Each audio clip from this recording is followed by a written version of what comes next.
U.S. President Donald Trump said on July 14th that he would impose 100% secondary tariffs on Russia if Russian President Vladimir Putin does not agree to a ceasefire with Ukraine in 50 days. "I use trade for a lot of things, but it's great for settling wars," Trump said during a meeting with NATO Secretary General Mark Rutte.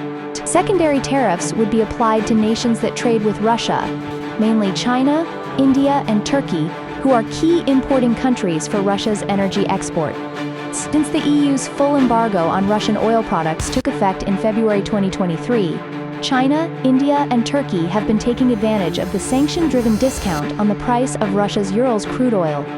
A barrel of Urals is around $58, slightly below the $60 a barrel limit implemented by the US and G7 countries in late 2022, and much lower than Brent crude oil prices trading above $69 per barrel on London's ICE Futures Exchange.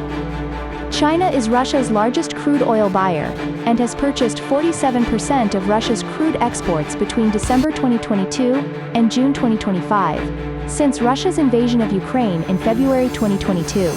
Moscow has become heavily reliant on crude oil exports to China for revenues to fund the war and expenditures, as access to Western markets has been immensely restricted. India is Russia's second biggest crude buyer, accounting for 38% of Russia's total crude oil exports. More than half of these imports from Russia were made by 3 refineries in India, which also export refined products to G7+ countries, according to the Center for Research on Energy and Clean Air. However, when it comes to liquefied natural gas, LNG, the EU is the largest buyer of Russia's LNG exports, purchasing 51% of its exports. This is followed by 21% from China and 18% from Japan.